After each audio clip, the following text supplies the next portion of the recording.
കോഴികൾ ഇഷ്ടമാണെങ്കിലും കോഴീനെ വളർത്താനുള്ള സ്ഥലമില്ലാത്തത് കൊണ്ടും അതുപോലെ ഈ തീറ്റ ചെലവ് കാരണവും കോഴീനെ വളർത്താൻ മടി കാണിക്കുന്ന ഒരുപാട് പേരുണ്ടല്ലേ നമ്മളെ ഇടയിൽ. തീറ്റ ചെലവ് കുറക്കാൻ വേണ്ടി പലതരം ഐഡിയാസും പ്രയോഗിക്കുന്നവരുണ്ട്.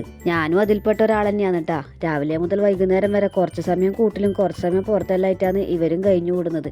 അപ്പോൾ ഇന്ന് വൈകുന്നേരത്തെ ഒട്ടും ചെലവില്ലാത്ത എന്നാൽ കാൽസ്യം കൂടുതലുള്ള ഒരു തീറ്റ കൊടുക്കുന്നത് കാണിച്ചു തരാമെന്ന് വിചാരിച്ചു. വൈകുന്നേരത്തേക്ക് കറിക്ക് വാങ്ങിയ കുഞ്ഞുമത്തിയാണ് കേട്ടോ ആള്.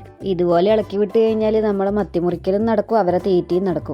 ഇതുപോലെ കുറച്ച് ഹൈറ്റിൽ വെച്ച് മീൻ മുറിച്ച് കഴിഞ്ഞാൽ ഒരു പ്രശ്നമില്ല കേട്ടാ. അപ്പോൾ ഇടക്കിടക്ക് ഞാൻ ഇതിൻ്റെ കുടലിൻ്റെ പീസെല്ലാം ഇട്ട് കൊടുക്കുന്നുണ്ട്. അതുകൊണ്ടാണ് പിന്നെ അവർ അനങ്ങാണ്ട് നിൽക്കുന്നതും. മത്തീൻ്റെ തല ഇതുപോലെ കുഞ്ഞു കുഞ്ഞു കഷ്ണങ്ങളാക്കിയിട്ടാണ് ഇട്ട് കൊടുക്കുന്നത്. അതാകുമ്പോൾ അവർക്ക് എളുപ്പത്തിൽ തിന്നു തീർക്കാൻ കഴിയും.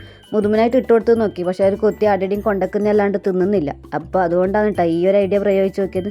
കഷ്ണം കഷ്ണമായി ഇട്ട് കൊടുക്കുമ്പം വേം തിന്നു തീർക്കുന്നതുകൊണ്ട് മുറ്റത്തൊന്നും കച്ചറി ആവുന്നില്ല. മത്തി മാത്രമല്ല കേട്ടോ, ചെറിയ ടൈപ്പ് ഏത് മീൻ കിട്ടിയാലും നമുക്ക് ഇങ്ങനെ ചെയ്ത് കൊടുക്കാൻ കഴിയുന്നതേ ഉള്ളൂ. ഇങ്ങനെ ചെയ്യുന്നതിലൂടെ നമുക്ക് തീറ്റക്കായിട്ട് ഇനി വേറൊരു സമയം മെനക്കെട്ട് കണ്ടെത്തേണ്ടതുമില്ല. കൂട്ടിലിട്ട് വളർത്തുന്ന കോഴികളാന്ന് വെച്ച് വിഷമിക്കൊന്നും വേണ്ട കേട്ടോ. അവർക്ക് ഇതുപോലെ ഇട്ട് കൊടുത്തു കഴിഞ്ഞാൽ അവർ തിന്നോളും. ചെറിയ ചെറിയ കഷ്ണങ്ങളാക്കി മുറിച്ച് കൊടുക്കണം, കുറച്ച് മെനക്കെടണം, അത്രയേ ഉള്ളൂ. ഇനിയിപ്പോൾ കുറച്ച് മെനക്കെട്ടാലെന്നാ നമ്മൾ സ്നേഹിക്കുന്ന ആൾക്കാർക്ക് വേണ്ടിയിട്ടല്ലേ. എനിക്ക് ഇവർക്ക് ഇങ്ങനെല്ലാം ചെയ്ത് കൊടുക്കുന്ന കാര്യം ഭയങ്കര ഇഷ്ടമുള്ളതാണ് കേട്ടോ. ഇത് ഞാൻ പുതുതായി കണ്ടുപിടിച്ച തീറ്റ കൊടുക്കുന്ന മെത്തേഡൊന്നല്ല കേട്ടോ. പണ്ടേ കോഴി വളർത്തുന്ന ആൾക്കാരിൽ ഇതുപോലെ തന്നെയാണ് ചെയ്തിട്ടുണ്ടാവുക. അപ്പോൾ ആ മുറിച്ച മത്തിയുടെ തല മൊത്തം എന്തായാലും ഇവർ തിന്നൂല. അപ്പോൾ ബാക്കി വന്ന തലയെല്ലാം ഞാൻ കമ്പോസ്റ്റ് ഉണ്ടാക്കുന്ന കുഴീൻ്റെ അകത്ത് കൊണ്ടിട്ടു. അതിനകത്ത് ഈ BSF ലാർവ ഉണ്ടാവും, അതും ഇവർക്ക് കൊടുക്കുന്ന തന്നെയല്ലേ. അപ്പോൾ ഇന്നത്തെ കുഞ്ഞു വീഡിയോ ഇത്രയേ ഉള്ളൂ കേട്ടോ. ഇഷ്ടപ്പെട്ടിട്ടുണ്ടെങ്കിൽ ഒന്ന് സബ്സ്ക്രൈബ് ചെയ്ത് സപ്പോർട്ട് ചെയ്യാൻ മറക്കല്ലേ.